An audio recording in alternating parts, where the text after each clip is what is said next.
Okay, everyone. So, as we come closer to our Hope for Haiti fundraiser, and a big part of it every single year was always the food. We've got big, huge plates of fried chicken and rice and beans, and it was awesome.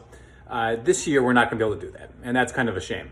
But what we can do is do some cooking on our own. So, I'm going to make a recipe I've never even had before, and it's called Haitian black rice.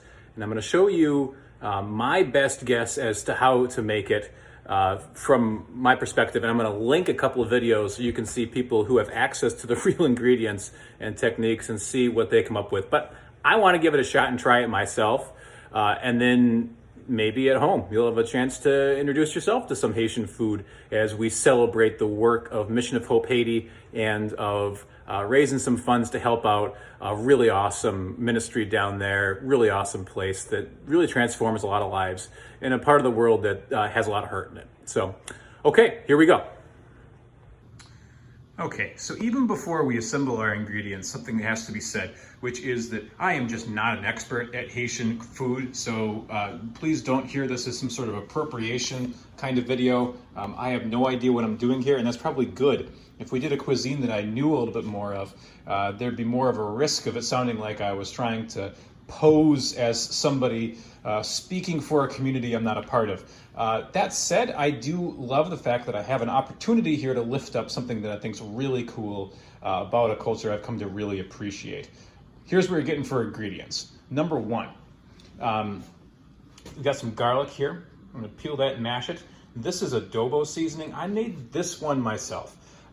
It's easy to buy. The Goya makes a big box of it, but if you want to buy it from them, what I did here is a little bit of oregano, thyme, turmeric, garlic, salt, onion powder, black pepper, and chili. Okay, here's an ingredient you're going to have a hard time finding, but you can get it on Amazon. This is a mushroom bouillon cube. I'm going to probably need a couple of these because an ingredient I was not able to find are the very special Haitian mushrooms. They're small and beautiful and tender, but ultimately they're really tough to find here. Using jasmine rice, and we're using sweet peas. Also, I'm going to use olive oil here and salt. Hopefully your kitchen has those. Have those ready. Okay, so here we go. This is 1 cup of peas. This is 1.5 cups of that jasmine rice. This is 2 overflowing cups of the bouillon. The bouillon will say on the container to put 1 cube in for what amounts to half a liter of water, which is thereabouts with this area. Every single recipe that I saw called for more bouillon than that, kind of overloading the bouillon. So that's what you're working with. Over here I've got olive oil in my Dutch oven. It's on high flame. I've chopped the garlic. It's about ready to go in now. I am pretty proud of my kitchen technique and my chopping knife skills. I'm also proud of the fact that I don't cut myself all that often. And that comes from not taking risks, such as not, for instance, chopping a bunch of garlic while I'm holding a camera with the other hand. Okay, it's in. Now while this is going, I'm actually also going to add in our adobo seasoning. I'll let that bloom, as they say. Grab a nice wooden spoon, mix it all up. Spices do a lot better actually if you give them just a few minutes alone. This is kind of an Indian technique too. In the pan so that their aromatics are released. Recipes I saw commonly called then for the introduction of the peas right away. I think some of the flavor of the rice. Alright, so this is the spot in the video where, of course, the sound of the sizzling peas overcame my voice. But I'll tell you what, this is also the spot where I realized, most importantly, that I had tasted this dish before. And it was because of the flavor of the peas. The peas are very, very flavorful in this dish.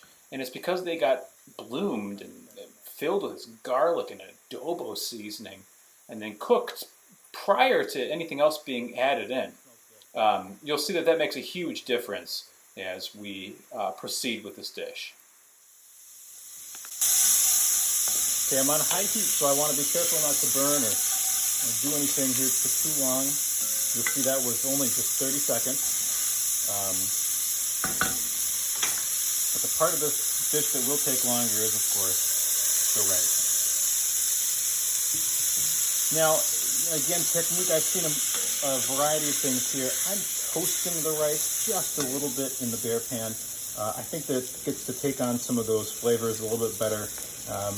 Again, this is a recipe that comes out of Haiti, but I think with some of the influences out of Creole style and French things, I've seen this done obviously in Italy. This is the classic move of toasting the rice that you do to a boro to make risotto. But I've seen this in some French dishes as well, and I think that it might not be entirely off base by doing this. But I'm not going to do it for long, because I don't actually want it to become super firm before I'm adding in all of my mushroom broth.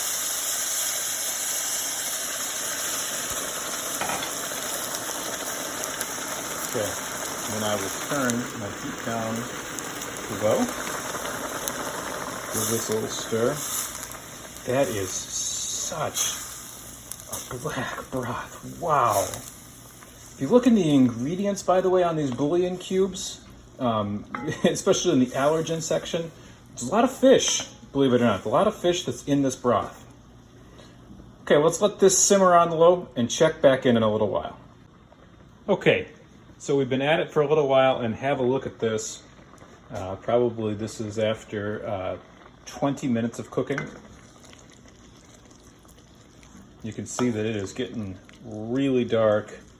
There's just a little bit of liquid left. What I'm going to do is just get the rest of that out of there. But I have sampled this, and I believe it needs a little bit of salt. Note that I haven't added any salt before now, but I'm also waited till now because I wanted to get a sense to do it.